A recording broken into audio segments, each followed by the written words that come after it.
Olá, livrólicos de plantão! Sejam muito bem-vindos a mais um episódio da Rádio Caractere. Eu sou Suzane Madruga. E eu sou Glênio Madruga, hoje romântico com pé no realismo. Eita! Episódio de hoje. O tão esperado, aquele tão falado, Dom Casmurro. De Machado de Assis. Iniciando esse episódio, tratando do tema. Sim, Capitu traiu o Bentinho. Agora a gente pode falar do livro. Até o próximo episódio. Agradeço a audiência. Bom, no episódio de hoje, então, como o título já bem o diz, nós vamos falar de Dom Casmurro, finalmente. Depois de um tempo afastados aqui da Rádio Caractere por motivos de trabalho formal, não é mesmo? E de estudo, estamos aqui de volta. Vivos e bem. Pois é, Pouco sobrevivendo. A custo. Eis que vamos falar um pouquinho desse senhor aí, desse desconhecido autor brasileiro do século XIX. Joaquim Maria Machado de Assis, nascido em 1839 no Morro do Livramento, no Rio de Janeiro, faleceu em 1908, também no Rio. Entre uma data e outra, ele foi jornalista, escritor e servidor público. Escreveu que o livro tinha seus dias contados por causa da agilidade da imprensa jornalística. É mesmo, em 1859. Imagina ele vendo Twitter. E escreveu também 10 romances, mais de 200 contos, 10 peças, várias coletâneas de poesia e mais de 600 crônicas jornalistas. Tudo aí em livro. Ele é, de longe, considerado o maior escritor brasileiro. Se você acha outra coisa, você está errado. E seguramente... Volte duas casas. Ele estaria no mesmo nível de um Dickens para a literatura mundial se ele tivesse escrito em inglês. Olha. Grande Machado de Assis. Pois é. Então a gente já parte direto para falar dessa obra, porque tem muita referência histórica em Dom Casmurro. Muito mais do que o teretetê que as pessoas dizem. Ah, porque Capitu traiu ou não traiu. A gente vai aqui provar que traiu e pronto. E tá tudo bem. Não era sobre isso. O livro não é sobre isso, não é sobre traição. O livro não é sobre traição. Aliás, é sobre traição. Mas como ela aconteceu? E por que ela aconteceu? E contra quem ela aconteceu? Não se ela não aconteceu. Aliás, eu achei alguns artigos. E eu não vou divulgá-los porque eu não acho que esses artigos sejam sérios. Que falam dessa suposta traição. São artigos que eu não sei da onde as pessoas tiraram a ideia de que há uma possibilidade de o Bentinho não estar falando a verdade. Gente, não tem essa possibilidade. Ele está contando tudo. Claro que ele conta do jeito dele. Claro que ele se coloca... Mas é um narrador em primeira pessoa, não dá pra confiar no narrador de primeira pessoa. Sim, mas se a pessoa está provando a aparência dos personagens, fica um pouquinho difícil de a gente ficar... Ai, mas será que... Não, a gente já parte do pressuposto, já parte do princípio, já parte da ideia de que houve uma traição por parte da senhora Capitolina. Sim, que é outra personagem importante desta obra. A obra Dom Casmurro trata... ou melhor, é narrada por Bento Santiago. E ele é chamado de Casmurro não por causa do que diz o dicionário, segundo ele, mas por causa de uma casmurrice que foi construída já a partir da sua adolescência. Descreva a casmurrice, por favor. Seria uma casmurrice, seria aquele ranço constante e aquele, eu vou chamar de egoísmo do personagem. Ou seja, eu não estou nem aí para ninguém. Eu já não me importo mais. Claro que ele vai colocar isso na conta da Capitu, nada tem a ver com ele, coitado. Só que o próprio nome Bento Santiago já apresenta uma contradição, porque traz tanto bem quanto mal no seu nome. E isso eu vou deixar em aberto porque a gente vai para outras questões. E passando então para essas outras questões, a obra foi publicada em 1900 com data de 1899. Pela editora da Livraria Garnier, não mais em folhetim como os outros romances do Machado. E segundo a narrativa, esses fatos ali narrados pelo Bento Santiago teriam acontecido mais ou menos entre 1857 e 1875, mais ou menos nessa faixa de tempo. Como eu tinha falado, ele vai explicar a casmurrice dele tentando voltar ao passado. Vou construir aqui a minha história. E para isso, ele vai levar em consideração, inclusive, os medalhões da casa de Mata-Cavalos. Da casa dele, quando ele era um mocinho muito jovem. Nessa casa, ele morava com a sua mãe, Dona Glória, tinha por ali também um agregado, um tal de José Dias, a tia Justina, o tio Cosme e uma galera toda. Tinha a Dona Fortunata, a mãe da Capitu, não moravam tudo na mesma casa, mas era a vizinha, casada com seu Pádua lá, e o Pádua era um funcionário público. E eles tinham, então, por filha, a Dona Capitolina. E aí a gente começa com um primeiro toque importante sobre essa história, que é um ponto que leva ao que muitos pensam o tempo todo. Levam aonde, meu bem? Todas as estradas levam a Roma. Todas. Nome Capitolina não tem como não associar com o nome do monte, Monte Capitolino, uma das 7 colinas originais sobre as quais foi fundada a Cidade Eterna. É uma região habitada desde a Idade do Bronze, continuará sendo habitada até o fim dos tempos. Um dos grandes eventos ali na época da formação de Roma foi uma batalha entre os sabinos que queriam se vingar dos romanos por conta do episódio do rapto das Sabinas. A gente pode voltar a isso em algum episódio posterior. Nessa batalha, a colina foi invadida pelos sabinos porque uma romana chamada Tarpeia traiu. Ela traiu Roma. Ponto. Traiu. Não. Será que ela traiu? A situação foi resolvida com a intervenção das próprias sabinas raptadas, que não queriam ver nem os seus pais, nem os seus maridos mortos. Não queriam virar nem órfãs, nem viúvas. Também nessa colina está o templo de Júpiter Capitolino, que é o templo mais importante da Roma Antiga. Júpiter era o deus equivalente ao Zeus grego, se você quiser fazer essa associação. Era pai de Marte, deus da guerra, e avô de Rômulo e Remo, fundadores de Roma pela tradição. É também o deus mais infiel. Ele traía a esposa. Atenção, ele traiu a esposa com várias outras divindades e várias mulheres mortais. Só no nome Capitolina a gente tem 2 referências diretas à traição. Vamos para o texto. No capítulo 2 do livro tem uma citação assim: "Fiquei tão alegre com essa ideia que ainda agora me treme a pena na mão. Sim, Nero, Augusto, Massinissa, e tu, grande César, que me incitas a fazer os meus comentários, agradeço-vos o conselho, vou deitar ao papel as reminiscências que me vierem vindo. Todos esses nomes citados estiveram de um jeito ou de outro envolvidos em casos de traição." Pouquinho mais para frente no livro. Um dia Capitu quis saber o que eram as figuras na sala de visitas. O agregado disse sumariamente, demorando-se um pouco mais em César, com exclamações em latins: "César, Júlio César, grande homem, tu quoque brute." Capitu não achava bonito o perfil de César, mas as ações citadas por José Dias davam-lhe gestos de admiração. Ficou muito tempo com a cara virada para ele. Um homem que podia tudo, que fazia tudo. Um homem que dava a uma senhora uma pérola do valor de 6 milhões de sestércios. A pérola de César acendia os olhos de Capitu. Vão acumulando as referências, por favor. Elas são muitas. E a gente tem esses dados a partir de pesquisas também. Um dos livros é o Otelo Brasileiro de Machado de Assis, da pesquisadora norte-americana Ellen Caldwell. Ela é citada no livro Machado de Assis e o Cânone Ocidental, Itinerários de Leitura, da pesquisadora Sônia Neto Salomão, que é uma professora da Universidade de Roma. O que esse último livro traz aqui pra gente, que é o Machado de Assis e o Cânone Ocidental, da professora Sônia Salomão?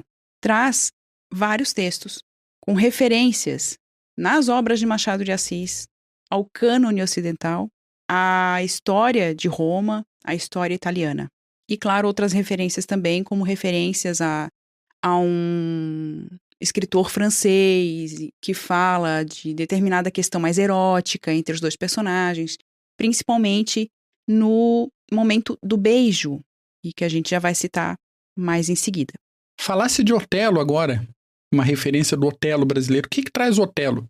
O grande conflito dessa peça do Shakespeare é gerado por um personagem que provoca a ira de outro personagem, e essa crise toda gira em torno de um caso de adultério, ou de um suposto adultério, fica aí no ar, mas a gente não vai entrar em mais detalhes aqui agora, porque a gente quer trazer essa peça mais ou menos em breve aqui para a Rádio Caractere. Exatamente. A gente só vai citar uma coisa. E eu acredito que, pelas leituras que eu fiz da obra, há uma certa tendência em as pessoas pegarem essa obra do Shakespeare e realizarem a leitura de Dom Casmurro a partir da obra do Shakespeare. Só. Sem os outros componentes que o Glênio mencionou. Por exemplo, esse do Monte Capitolino, ou seria a Rocha Tarpeia. Há um ditado, mencionado inclusive pela Caldwell, que diz assim: ir do Capitólio à Rocha Tarpeia, que é ir do prestígio ao desprestígio, do sucesso ao esquecimento. Para quem já leu a obra Dom Casmurro, sabe que isso acontece com Capitu. Ela tem todo esse prestígio, esse amor do Bentinho. E ela cai em total descrédito a partir do momento que ele descobre a traição. Daí são outros momentos da obra e a gente está tentando analisar aqui, não de uma maneira linear, mas pensando estes nomes, pensando as referências que aparecem no livro do Machado. E daí pode até ter gente dizendo assim, mas não tem nada a ver uma coisa com a outra. Bom, foi publicada uma crônica de Machado de Assis, pela mãozinha do Machado de Assis, no Almanaque Gazeta de Notícias, em 1887, com o título Antes, a Rocha Tarpeia. Então, se acham que não tem nada a ver, eu acredito que sim. Eu acredito que tenha muito a ver. E aí coloca essa questão da traição posta. Não uma questão a ser pensada, que faz com que muitos professores de literatura fiquem em cima desse redemoinho de se foi ou não traição, porque, afinal de contas, muita gente transforma o Bentinho num mero machista e que vai contar a história do jeito dele. Sim, ele vai contar a história do jeito dele, mas ele está contando a história. Bom, continuemos. Não, eu não estou passando pano para Bentinho. Aliás, é um personagem chato pra caramba. Mas é preciso levar em consideração que não tem dúvida aí. Como o Glênio mencionou, a Tarpeia é o nome dessa mulher que traiu e tudo mais. Depois, este monte foi chamado de Capitólio ou Monte Capitolino. E daí a gente tem a Dona Capitolina, olha só quem diria, a Capitu da história de Dom Casmurro. Nesse processo de narrar essa história que transformou o seu Bento em Dom Casmurro, ele vai narrando todas as peripécias da sua vida, esse amor que vai crescendo entre ele e a Capitu, eles ainda com 15 anos, muito jovenzinhos e tudo mais. A ida dele para um seminário, vai estudar no seminário, inclusive esse autor francês que eu mencionei antes, que é o Antoine-François Prévost. Aliás, o Machado, na obra, ele cita um dos personagens da obra desse autor, vai tratar exatamente de um personagem criado por um autor cuja vida também é toda cheia de contradições. Ou seja, há um emaranhado de referências históricas, literárias, culturais presentes em Dom Casmurro. E isso é muito bacana. A gente certamente não vai conseguir dar conta de tudo aqui, mas vamos tentar fazer o nosso melhor. É assim, só para situar, você, nosso ouvinte, não é todo mundo. Então tem um monte de conteúdos online por aí falando e refalando as mesmas coisas sobre Dom Casmurro. Aqui você vai ouvir diferente porque você merece. Sigamos. A gente já teve diversas discussões a respeito desse livro antes de gravar esse episódio. Então imagine o que tá vindo cheio de filtro para você que tá ouvindo a gente. O que acontece? O Bento, ele é esse filho mimado da Dona Glória, né? É um filho único, a mãe dele já teve um outro filho que morreu e tudo mais. Então, quando ele nasceu e porque ele estava muito doente, uma promessa que a Dona Glória fez foi que ele seria padre. Bonito prometer para o outro pagar, né? Bonito, Dona Glória. Tô sabendo. E aí, o que a gente tem? A gente tem um Bentinho apaixonado pela Capitu, não querendo ir para o seminário e tentando fazer ali um conchavo com o tal do José Dias, que é o boticário agregado da família, que é um interesseiro, na verdade. Ele tem interesses próprios ali. O que acontecer com o Bentinho, ele vai junto, então o interesse dele é que o Bentinho vá para onde? Para a Europa. Nesse meio do caminho, e para que esse amor se desenvolva um pouco mais, há um capítulo em que o Bentinho narra o beijo entre ele e Capitu. E nessa cena, a gente tem a narração de que a Capitu estava penteando os cabelos. A questão dos cabelos, a gente falou em outro episódio, aliás, a gente falou numa live feita com a Monique, do canal Folheando, sobre a questão dos cabelos no processo de sexualização da obra ou como um aspecto sensual da obra. A arte da sedução. Exatamente. Quem fala muito disso, desses aspectos e de questões mais da era vitoriana, principalmente essa relação dos cabelos ou a relação da vestimenta, é a Eneida Queiroz, da Poética dos Museus. Ela tem um canal do YouTube, inclusive, ela tem alguns vídeos em que ela fala sobre o tema do cabelo na era vitoriana, o cabelo no século XIX. Vale a pena ir atrás desse material, a gente vai deixar na descrição do episódio. Bem como na descrição do episódio no site, eu vou deixar também essas outras obras que eu já citei. E essa questão do cabelo, ela é importante porque é no momento em que o Bentinho vê a Capitu com as madeixas soltas e ele vai lá tentar ajudar ela a arrumar o cabelo, a pentear o cabelo, e que os dois acabam se beijando. Então olha só a construção que é feita. E depois ainda o Bentinho se explica dizendo que com 17 anos eu não tinha a mesma ideia que o Griot tinha. E o Griot é aquele personagem do Prévost lá, que é um personagem todo saidinho, para dizer o mínimo. Ou seja, novamente referências a um autor francês, a obra, a uma literatura francesa, a uma literatura de outro país, a toda uma construção histórica e sensual diferente. E Machado fazendo referências à literatura francesa, a gente tem que relembrar uma das grandes obras, Madame Bovary, cuja personagem trai o marido. É mais um tema, é mais alguma coisa. Não é citado na obra, não tem essa citação direta, mas existe aí o aspecto mais sensual quando ele faz essa referência à literatura francesa. Né? E é um tema bastante presente esse da traição na literatura do século XIX, principalmente segunda metade do século XIX. Sim. Se a gente pega a Bovary, pega Ana Karenina, pega tantas outras obras aí que trazem esse tema da traição. Sim. E Machado faz isso de uma forma espetacular na nossa bela literatura brasileira. Mas é o que parece, a gente não tem aqui como mote simplesmente a traição e deu. Na leitura, no que foi possível de fazer de leitura, porque esse livro merece e precisa ser relido muitas vezes, o que parece ter ficado claro é essa presença dessa construção de imaginário do cânone na obra do Machado. Há um entrelaçamento desses personagens, de atitudes. Se a gente pensar na questão dos medalhões, e ali retomando a questão dos medalhões, que o Glênio já havia comentado, há todo um processo de prática de determinado personagem que vai refletir na relação do Bento com o próprio filho. Mas eu já vou chegar lá. Antes, eu quero só voltar na questão da literatura francesa, dessa sensualidade, e pensar, inclusive, no papel da Capitu, que é essa menina que, jovem já ali com seus 14, 15, 16, vai apresentando uma maturidade corporal, uma maturidade psicológica muito interessante. O Bento deixa entender que ela sabe o que está fazendo. E isso não é acaso. E isso não é porque ele vai dizer, nossa, ela é má. É simplificar demais a obra do Machado, dizer que ele está contando algo da cabeça dele. Bento Santiago não teria capacidade de fazer uma coisa tão grandiosa, pelo menos na minha opinião. Porque o processo de construção desse personagem da Capitu, é muito profundo. E o Bentinho está o tempo todo tentando ler este personagem. Está tentando desvendar essa mulher. Até o momento que ele descobre a traição. E aí a gente já vai passar por esse processo. E você fala dessa construção do personagem, da posição dele. Também é complicado pensar no Bentinho simplesmente como vítima. Sim.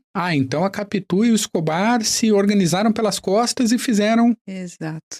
Não tem como. Não tem como. Não é assim. Até mesmo porque o próprio Bentinho deixa claro as suas intenções, os seus desejos. O momento ali em que ele está no seminário, ele deseja que a mãe dele não morra, e daí, por um momento, ele ficou, mas se a minha mãe morrer, eu não vou precisar mais ir no seminário. E aquela mínima ideia O pensamento intrusivo que bate, né? Aquela mínima ideia faz com que ele dê um clique ali e fica um tanto culpado com o leve, rápido pensamento que passou pela cabeça. Há toda uma questão também do próprio comportamento do personagem, que tenta imitar determinadas falas, como muito jovem faz. Se você observar aí, tem alunos, observa seu aluno adolescente.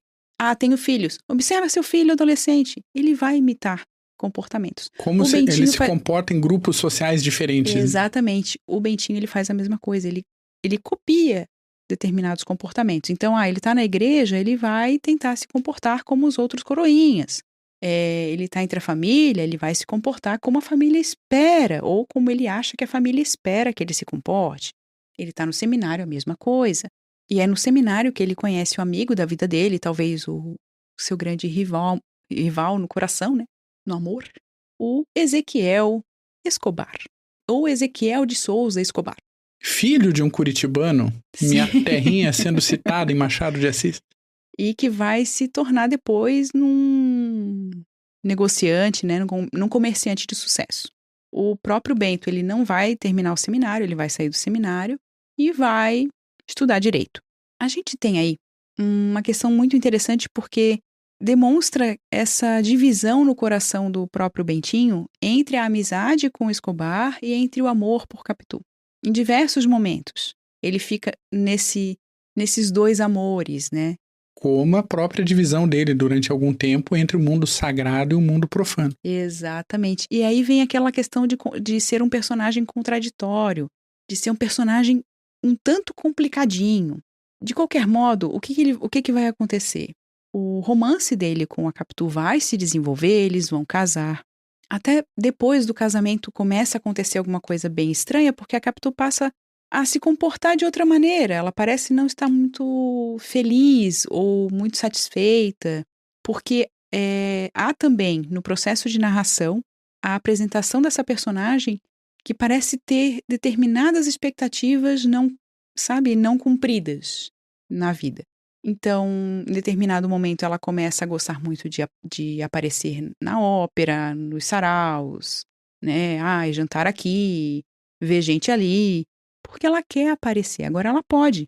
Agora ela é uma mulher casada, agora ela pode mostrar os seus ombros. E isso é importante. Gente, é todo um processo de construção de personagem muito maior do que não traiu. É isso que a gente quer dizer, né, com essa ideia que vive se colocando aí de que, traiu ou não traiu. É uma construção muito mais profunda de personagem. E que novamente me lembra Bovary.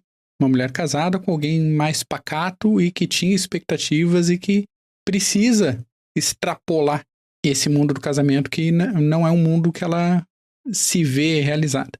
Pois é. Nesse processo, a gente tem o nascimento dos filhos tanto do Escobar com a Sancha. A Sancha era uma amiga da Capitu, como o próprio Bentinho casa com a Capitu e os dois casais têm filhos. Eis que o nome dado ao filho do Bentinho com a Capitu, ou do Santiago, porque agora ele é adulto, hein? Adulto ele já é o Santiago, é Ezequiel. E Ezequiel faz referência tanto ao próprio nome do Escobar, como ao profeta do Antigo Testamento. E o significado desse nome é Deus dá força, Deus é forte. Tem esses dois processos de significação. E o nome da filha do Escobar com a Sancha é Capitolina. Coincidência, ouvinte? Coincidência? Que dos dois casais existe uma pressão de um dos cônjuges para colocar justamente o nome do outro e da outra na sua prole. Pois. No desenvolvimento dessa narrativa, a gente tem algumas características muito interessantes e que, novamente, dão o tom dos fatos, dos atos da Capitu. Porque com o nascimento do Escobarzinho, do Ezequiel, há determinadas menções feitas pelo José Dias, que fala, é o filho do homem, sempre se referindo a esse ditado bíblico. E tem também a questão da própria mãe do Bentinho se afastar. E é no momento em que acontece uma tragédia na obra que vai cair a ficha do Sr. Bento Santiago. Só voltando na mãe do Bento. Você, ouvinte, mulher, você sabe quando uma mulher próxima tá aprontando, né? Quando fez bobagem. Nós, homens, não percebemos essas coisas. Vocês sabem. Vocês olham uma pra outra, vocês sabem. Tá? Só deixar registrado aqui. Deu ruim ali. O que acontece? Em determinado momento, o Bentinho fica sabendo que o Escobar foi nadar. Tem essa referência sempre aos olhos de ressaca. E, porque naqueles olhos, né? Naquele mar de ressaca, também o Escobar se perdeu. Olha só. E o que acontece? Coincidência, ouvinte? É no mar, em ressaca, que o Escobar vai falecer, ele vai se afogar.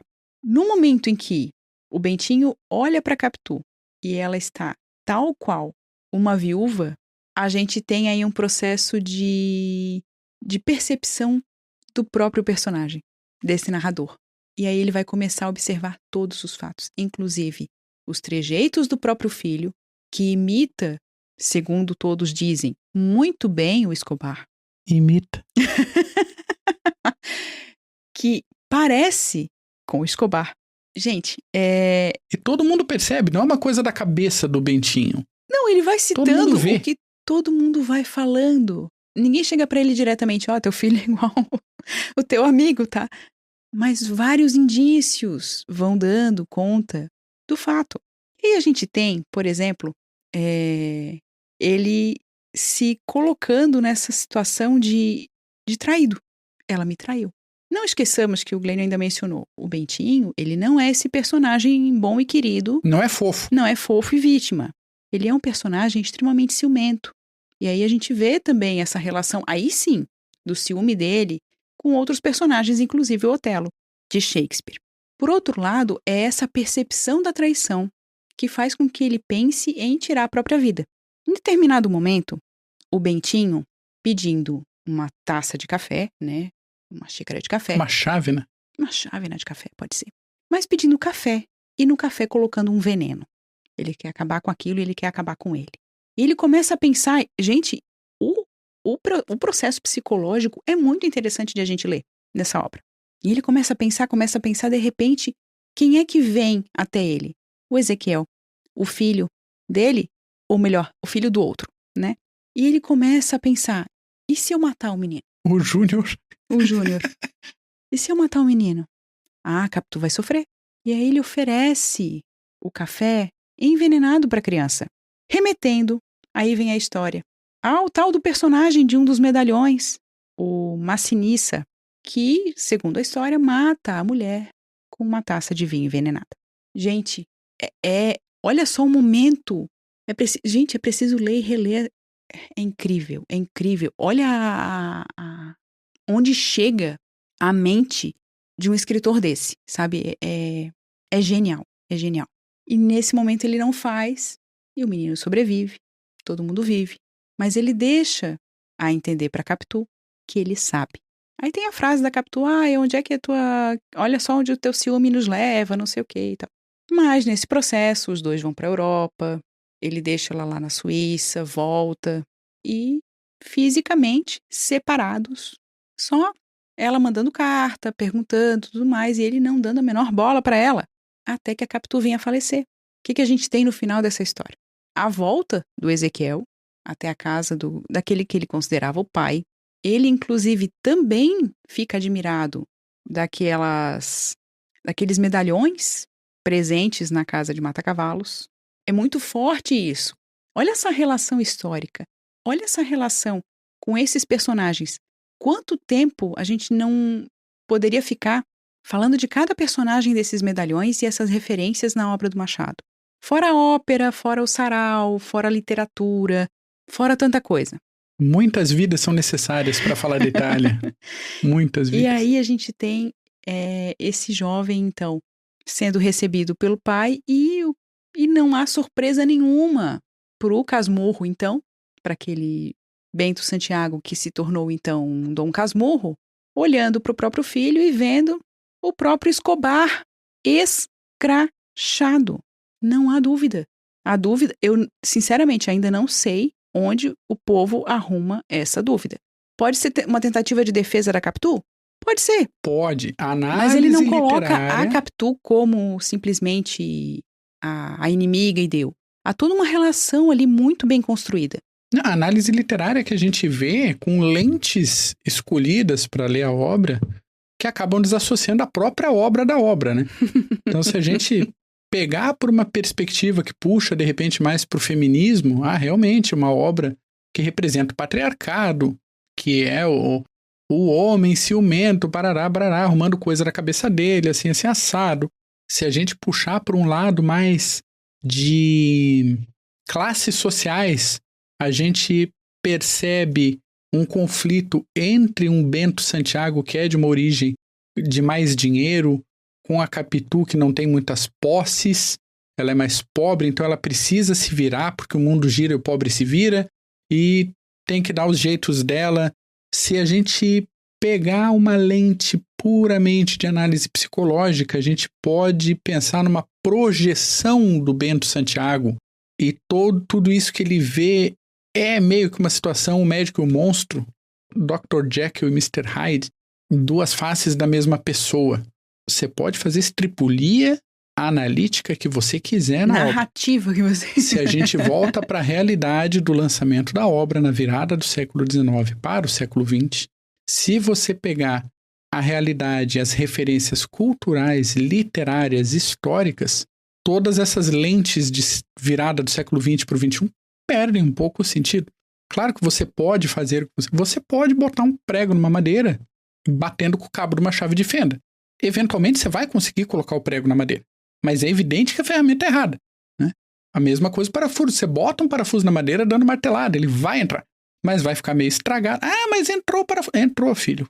Tudo bem, beleza. Mas assim, algo de errado não está certo nessa conversa. Então a gente precisa manter a proporção de por quem a obra foi escrita, como que a obra foi escrita, para quem a obra foi escrita, em determinadas que referências que são muito claras. Exatamente. Essa referência, inclusive, da aparência, a gente tem com uma relação muito própria da própria vida do Machado de Assis. Machado de Assis e Carolina não têm filhos. Não quer dizer que Machado e outra mulher não tenham tido. Daí fica uma questão que vale a pena, quem sabe, dar uma pesquisada aí. Um determinado autor muito famoso do século XIX que teve um filho cuja face era a face do Machado. Fica aí... Fica a referência, biográfica, genética. Bom, de qualquer modo, Dom Casmurro é essa referência histórica toda. E tanto é que em determinado momento o Bentinho vai narrar um momento de um funeral, né, um momento do falecimento de um vizinho, que é o Manduca, que tinha hanseníase, e o Manduca vai ser esse personagem que, por ter essa doença, vai ficar fechado dentro de casa. E o meio usado pelo Manduca para se entreter vai ser os jornais. Na falta de YouTube, Netflix. Pois é. E de Instagram, né? Uhum. E o Manduca, então, ele vai começar uma discussão. Na verdade, o Bentinho começa essa discussão com o Manduca a respeito da Guerra da Crimeia. Novamente, uma questão, olha aí, histórica, de um período, né? A Guerra da Crimeia ocorrida entre 1853 e 1856. E uma dos chavões, né, das frases chavões do Manduca era: os russos não hão de entrar em Constantinopla. Olha aí, a gente tem... Peguemos a referência histórica do século XIX, como a gente falou agora, que tem que pegar toda a referência do Machado. Ele não escolhe essa referência de bonito. Ele poderia falar de qualquer outra guerra que aconteceu nessa época. Ocorreram muitas guerras no século XIX. Não falta guerra. Então ele pega um episódio particular dentro do universo das guerras russo-turcas. Guerras russo-turcas começaram lá no século XVII e foram até o século XX, entre a Rússia Imperial e o Império Otomano. Se a gente pegar só o recorte do século XIX, a gente tem guerras entre 1806 e 1812. Para quem lembra, 1812 também foi o ano da campanha do Napoleão na Rússia. Então a Rússia teve que dar uma parada na guerra com os turcos para resolver o problema com Napoleão e logo depois voltar à guerra com os turcos. porque teve outra entre 28 e 29, outra entre 53 e 56, coincidindo aqui no ponto com a Guerra da Crimeia, e mais uma entre 1877 e 1878.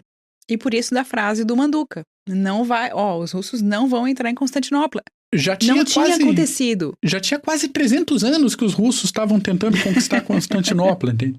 E nesse caso específico, o argumento russo é assim, vamos invadir, vamos retomar Constantinopla. Constantinopla é um lugar sagrado para os cristãos e não pode ficar na mão dos muçulmanos, etc. E tal. A gente sabe que, né, argumentos, e levando em consideração, poderia ser, de repente, outra guerra entre turcos e otomanos. Não, mas dentro desse recorte temporal da história que você falou, que acontece, o Dom Casmurro, efetivamente estamos falando do conflito ocorrido durante a Guerra da Crimeia. E nesse processo, quem é que está do lado dos russos? Pois é, o senhor Bento, não é mesmo? O tal do Bentinho. Eu teria algumas coisas para falar para ti, Bento Santiago, mas deixa. Em respeito ao Machado de Assis. Enfim, bom, só essa parte já diz da profundidade histórica, literária, filosófica, presente nessa obra do Machado. Porque a consideração que o Bento vai ter com o Manduca após o falecimento morreu, como morrem os estados. Gente, não é o Casmurro do futuro? Quando o próprio filho, né, ou aquele que ele batizou e deu o próprio nome, também vem a morrer, ele age do mesmo jeito. Morreu, deu, tudo bem. Sabe, não tem defesa para esse homem. Não tem defesa para esse personagem. Mas é um personagem que tenta explicar a sua casmurrice ou a sua falta de sentimento para com os outros por causa da vida que levou, né? Ou do chifre que levou. É essa a questão. Então, tem vários momentos nessa obra que precisam ser olhados com um pouquinho mais de calma, com um pouquinho mais de paciência. A gente precisa de referência histórica, a gente precisa de referência literária. São determinadas sutilezas. O próprio José Dias, com os seus superlativos. Lindíssima! É tudo. O que esse personagem representa numa sociedade, pensando em sociedade brasileira do século XIX? O que ele representa? Aquele que é dependente porque ele é agregado. Olha esse personagem. Olha a profundidade que a gente precisa ter para olhar para esse personagem de uma outra maneira. Não simplesmente alguém que fica colocando ideias na cabeça do Bentinho. Ele é alguém com interesses. E é alguém também que o próprio Bentinho vai desconsiderar depois. Porque vai entender qual é o jogo dele, qual é o interesse dele. Ou seja, a gente tem um personagem que não é tão tanso assim, que não é, sabe, não é burro. E essa própria atitude dele de não dar muita bola, essa casmurrice, é um aspecto que a gente tem que levar em consideração na questão da traição. Porque ele fala da traição, mas ele já tinha essas sensações, esses pensamentos antes. Se a minha mãe morresse, eu não tenho o que fazer. O indício estava ali, a estrutura psicológica dele veio sendo carregada e sendo desenvolvida. Evidentemente, a traição foi... Já havia um casmurro. Exatamente. Foi não gosto dessa palavra, mas foi um gatilho que contribuiu, sim, mas ele sentiu mais a traição vindo da Capitu ou vindo do Escobar, que era o grande amigo, a pessoa de confiança. Como que ele hierarquizava as prioridades de afeto e de proximidade entre Capitu, esposa, objeto de afeição, e o amigo dele, um semelhante que ele confiava. Aonde que ele sente mais é da Capitu ou é do Escobar? Quem traiu efetivamente Bento Santiago, a Capitu ou o Escobar? Até mesmo porque ele já constrói a personagem da Capitu desde o começo da narrativa como alguém em quem ele não podia confiar totalmente. Alguém que tinha sempre alguma coisa por trás. É uma personagem que vai sendo construída, vai sendo mostrada pela narrativa do Bento como alguém que estava pronta para traí-lo. Alguém que a qualquer momento ia trair a confiança dele. Não seria efetivamente uma surpresa ele ser traído por ela. Pois é, porque ele já vinha vendo, ou pelo menos na mente dele, projetando. E há um outro momento também na obra em que traz essa questão de projeção. E, gente, ele vai projetando essa personagem, ele vai projetando essa expectativa A qualquer momento ela vai mostrar que me trai. Ela vai mostrar quem ela é. Ela vai mostrar que ela sabe que eu não sou tudo para ela. Também muito fonte de ciúme. Insegurança. Muito por causa do ciúme, dessa insegurança dele.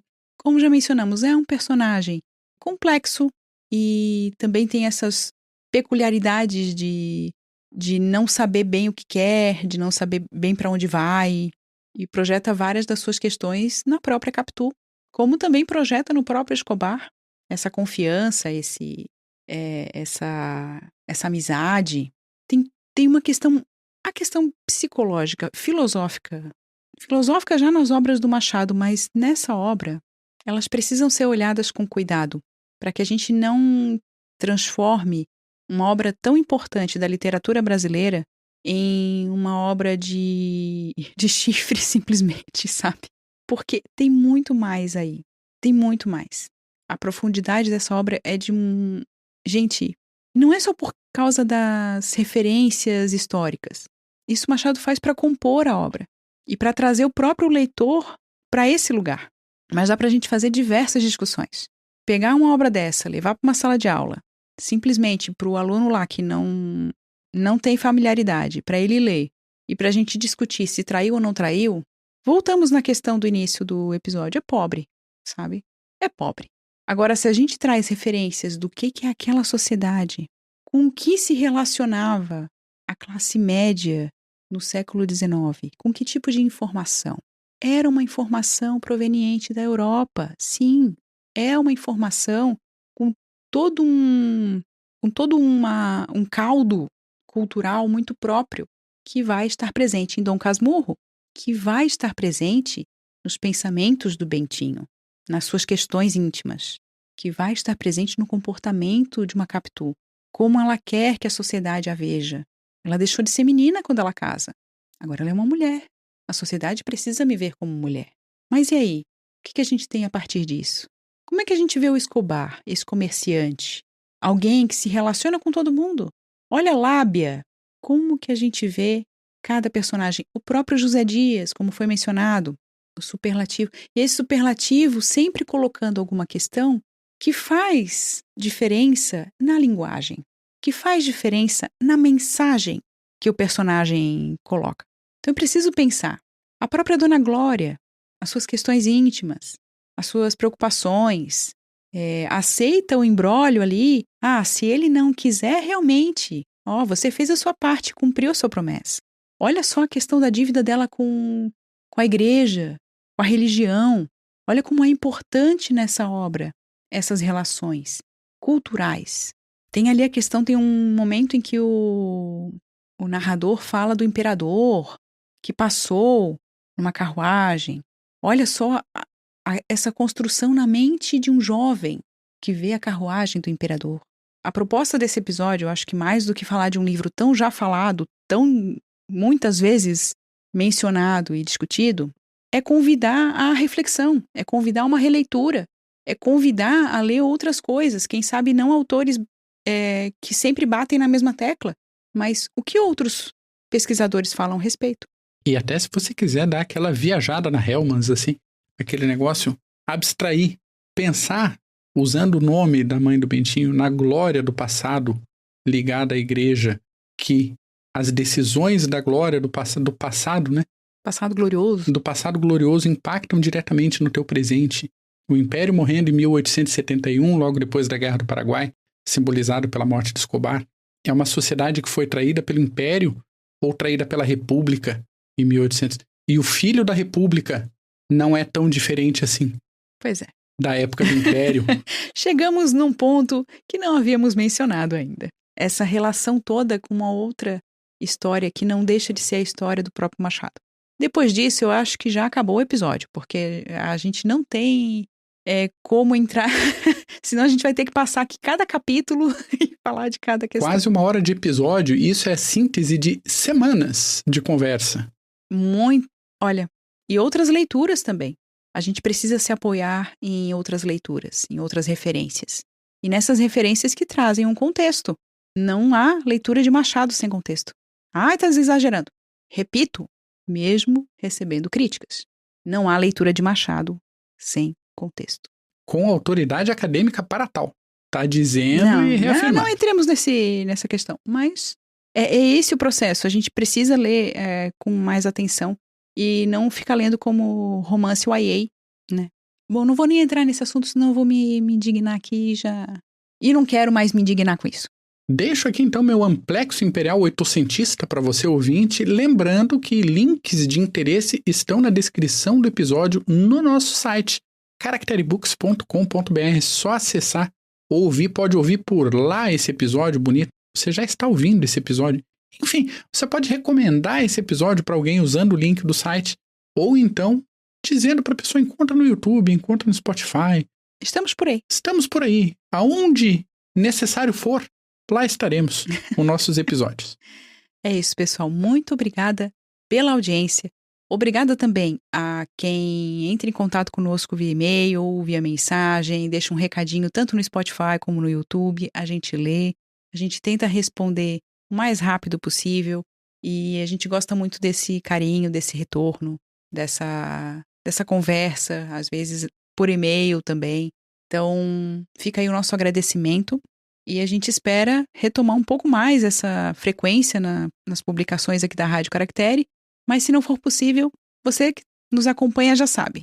A gente vai fazendo conforme a possibilidade e a gente vai tentar trazer sempre a maior qualidade possível naquilo que a gente está apresentando. Então é por isso que a gente demora um pouquinho também. De qualquer modo, fica aqui mais uma vez o nosso agradecimento e o recadinho de sempre. Pega um livro, relaxa o corpinho. E até a próxima. Para mais informações, acesse caracteribooks.com.br.